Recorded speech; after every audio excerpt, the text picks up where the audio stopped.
বন্দে পুরুষোত্তম, বন্দে পুরুষোত্তম, বন্দে পুরুষোত্তম।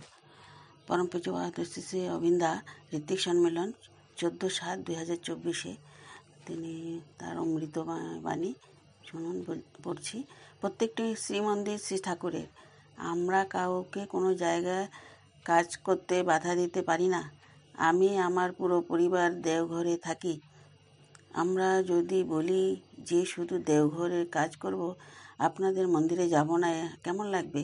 ঠাকুরের অন্য কর্মীদের ক্ষেত্রেও একই ব্যাপার। মোবাইলে ব্যবহার সবাইকে শিখতে হবে। আগে টাঙ্গা চেপে আমরা ঠাকুরবাড়ি আসতাম, এখন গাড়িতে, বাসে, ট্রেনে আসি। প্রযুক্তিকে ব্যবহার করছি। 3 বছরের বাচ্চারাও ফোনে ইউজ করছে। আমরাও পারবো। কাজ করার মধ্যে দিয়ে ভালোবাসা বাড়ে। আমাদের মা আমাদের জন্য সারা রাত জেগে থাকতে পারে। আমার অসুখের সময় তার কারণ ছোটবেলা থেকে তার আমার প্রতি অনেক কড়া আছে। আমাদের এত কড়া নেই, তাই আমরা মায়ের মতন পারবো না। তেমনি আমার ঠাকুরের প্রতি আমারও কড়া, তার প্রতি আমার ভালোবাসা আগে বাড়িয়ে তুলবে। একটা বাণী থেকে উল্লেখ করে বললেন, খিদের সময় খাবার পাবো না, পিপাসার জল পাবো না, মাথায় উপর ছাদ পাবো না, মানুষের লাঞ্ছনা অনেক পাবো, কিন্তু তাও আমরা ঠাকুরের কাজ করে যেতে হবে। সামনে কনফারেন্সে আসার সময় যেন আমরা অনেক কাজ করে আসতে পারি। দিনে কত ঘন্টা, সপ্তাহে কত দিন, মাসে কয়টা সপ্তাহ, বছরে কয়টা মাস আমরা তাকে দিচ্ছি, একটু ভেবে দেখতে হবে।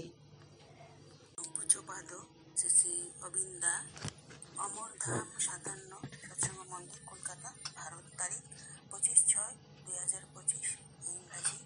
তো পরম পূজ্য অবিন্দা ভক্তদের বলছেন, আমার বাবা বলেন, যার ছাড়ার অধিকার নেই তার বাবারও অধিকার নেই।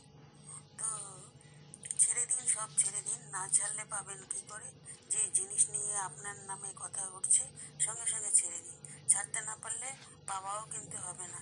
ছাড়তে পারছেন না মানে ভিতরে অসুবিধা আছে। আপনার নামে কথা হলে 2 হাত তুলে দিন, সব ছেড়ে দিন, ইষ্ট কাজে নিয়ে থাকুন। আবার বললেন, ছাড়ার অধিকার যার নেই, পাবার অধিকারও তার নেই। অন্য প্রসঙ্গে বললেন, আমার কাছে 1,80,00,000 টাকা ছিল। ওই টাকা আমি ঘুরিয়ে ফিরিয়ে খরচা করতাম। সৎসঙ্গ 100 নিবন্ধন উৎসবে আমি সব টাকা খরচা করে দিয়েছি। নিঃস্ব না হলেও বিশ্বকে পাওয়া যায় না। এই যে রোজ এখানে আনন্দবাজার হচ্ছে, সব খরচ আমি নিজে বহন করছি। কোনো সৎসঙ্গ বা মন্দির করছে না, সব দিয়ে দিন।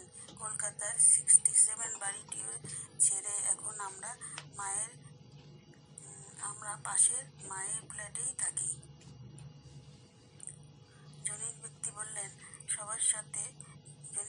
বললেন, সবার সাথে মিশুন, বাচ্চাদের সাথে মিশুন। তো আপনার বয়সের সাথে তাদের মতোই হয়ে মিশুন। আর বুড়োদেরকেও বাচ্চাদের সাথে মিশিয়ে তাদের বাচ্চা করে নিয়ে তাদের সাথে মিশুন। রবীন্দ্র এই সুন্দর অমৃত কথাগুলো বলছিলেন পরম পূজ্যপাদ